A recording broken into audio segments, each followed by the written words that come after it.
ESPN are releasing a special gaming edition of their magazine this month. It's set to include an article titled "The Legendary Adventures of a Fearless Girl Gamer," although I'm fairly confident that, for years, that terminology hasn't been very popular in progressive circles. This article is very interesting because it seems like the author is trying to go along with the established narrative, but messes it up. The article begins by saying that women have always been dominant gamers, which is pretty much the opposite of anything I've been reading these past 9 months. It then paints the picture that they are now being driven out. Just a heads up, the reason people say, oh, there were no girls in gaming, and now girls are getting into gaming and people are trying to block them, is because that creates a narrative trajectory. Your story needs to make it seem like there's movement, like it's going somewhere, because then it is more convincing. You can't just say, there have always been women dominant in gaming, there always will be, but a couple idiots complained, because that doesn't call for any action, does it? The author seems to complain that no one looks at them and thinks gamer, even though they're just as likely to be a gamer as everyone else. I don't think anyone looks at me and thinks,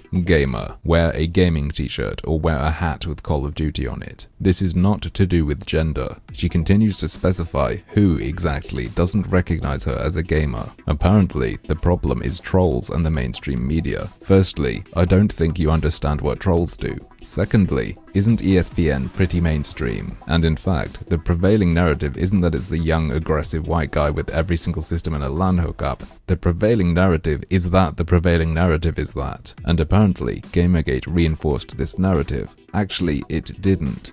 Gamergate, as presented by the media, is narrative, and you are actually the one reinforcing that in mainstream media right now. The clash in this one paragraph is stunning, talking about the ignorance and fear of gaming in media, and then saying, oh, they're right about this one thing. The same media. Have you considered that it's all bullshit? Again, she complains about Gamergate being a defining issue in gamer culture. Maybe you shouldn't be writing this then, because you're the one making that so. The funny thing is though, she's easily said enough to get herself labeled as pro-Gamergate by your average journalist. What appears in major commercial games is shaped by the market. Let's abandon the notion that women hate playing as men, simply not calling Lara Croft a fighting fuck toy. Getting so hyped over games that you neglect other parts of your life. Describing power fantasies as a necessity. Latoya wonders why harassment dominates the discussion of gaming.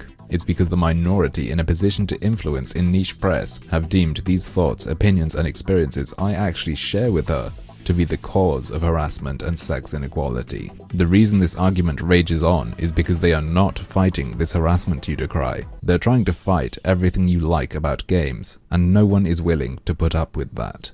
You don't seem to be either. But, as usual, that's just another one of my harmful opinions.